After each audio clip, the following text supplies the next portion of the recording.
আসসালামু আলাইকুম দর্শক, আজকে আমরা বানাবো মজাদার একটি ডেজার্ট ফালুদা, যা খেতে খুবই সুস্বাদু এবং মজাদার। খুব সহজ পদ্ধতিতে এটি বানানো যায়। ঘরে বসেই বানাতে পারবেন এই স্পেশাল ফালুদা রেসিপিটি। রেস্টুরেন্টে আর যেতে হবে না। তো চলুন কিভাবে বানাতে হয় মজাদার একটি falooda recipe. Mister and Mrs kitchen হাউজে সবাইকে স্বাগতম। প্রথমে বাজারে পাওয়া যায় এমন একটি প্যাকেট কিনে আনবেন, রাঁধুনি ফালুদা মিক্স। তার ভিতর 3টা প্যাকেট পাবেন, 2টা জেলি মিক্স, একটা ফালুদা মিক্স। তারপর একটি পাত্র নেবেন, পাত্রের ভিতর আধা লিটার পানি দিবেন। পানি দিয়ে জেলি মিক্সের যে 2টা প্যাকেট আছে সেই 2টা প্যাকেট একসাথে ঢেলে দিবেন।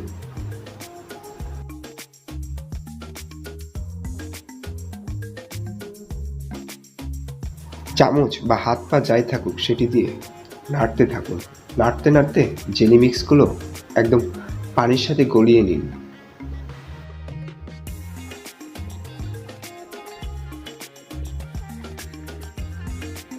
জেলি মিক্স ভালোভাবে গলানো শেষ হলে গ্যাসের চুলা বা ইলেকট্রিক চুলাতে সেই জেলি মিক্সটুকু অনবরত নাড়তে থাকুন, গরম করতে থাকুন।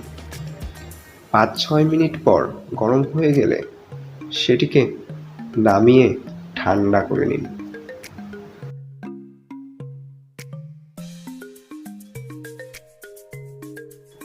ঠান্ডা হয়ে গেলে একটি পাত্রে জেলি মিক্সগুলো ঢেলে ফ্রিজে রেখে দিন। কাজ শেষ। এখন আসি দ্বিতীয় ধাপে। একটি পাত্রে 1 লিটার দুধ গরম করে নিতে হবে। গরম করে নেওয়ার পরে ফালুদা মিক্স দুধের ভিতর ঢেলে অনবরত নাড়তে হবে। পরিবারের সদস্য সংখ্যা বেশি হলে আপনারা এর ভিতর নুডলস ভেঙে দিতে পারেন, যার যতটুকু প্রয়োজন। এরপর কড়াইতে জাল দিতে হবে 15 থেকে 16 মিনিট। 15 থেকে 16 মিনিট পর দুধগুলো আঠালো হয়ে যাবে।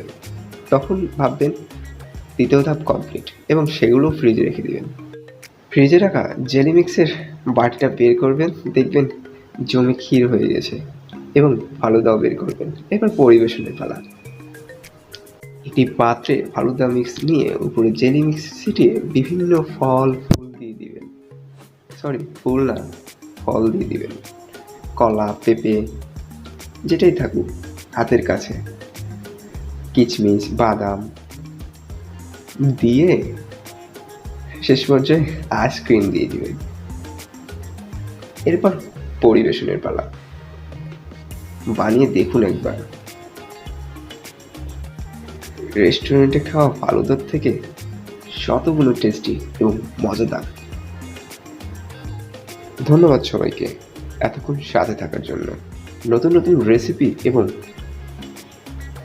বিভিন্ন ডেজার্ট তৈরি করে কিভাবে সেটি জানতে এবং দেখতে অবশ্যই চ্যানেলটি সাবস্ক্রাইব এবং ফেসবুক পেজটি লাইক দিয়ে রাখবেন।